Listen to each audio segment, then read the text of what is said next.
મંત્રીમંડળના વિસ્તરણ માટે રાજ્યપાલનો સમય માંગવામાં આવશે। જો કે હાલ જે જાણકારી મળી છે તે મુજબ રાજ્યપાલ આચાર્ય દેવવ્રતજી હાલ હરિયાણાના કુરુક્ષેત્રના પ્રવાસે છે।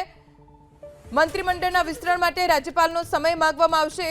ક્યારે મુખ્યમંત્રી સમય માંગશે તેની કોઈ સ્પષ્ટ જાણકારી નથી, પણ મુખ્યમંત્રી રાત્રિ રોકાણ બાદ વિમાન માર્ગે પરત આવવા રવાના થયા। જગદીશ વિશ્વકર્મા રત્નાકરજી હજુ પણ દિલ્હીમાં છે।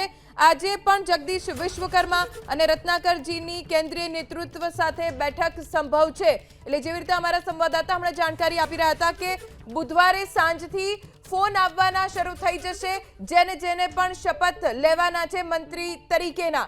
મંત્રીમંડળના વિસ્તરણ માટે રાજ્યપાલનો સમય માંગવામાં આવશે। રાજ્યપાલ આચાર્ય દેવવ્રતજી હાલ હરિયાણાના કુરુક્ષેત્રના પ્રવાસે છે। બીજી તરફ સીએમ રાત્રિ રોકાણ બાદ વિમાન માર્ગે પરત આવવા માટે રવાના થયા છે। તો આ તરફ ભાજપના નવા પ્રદેશ અધ્યક્ષ જગદીશ વિશ્વકર્મા અને રત્નાકરજી હજુ પણ દિલ્હીમાં છે।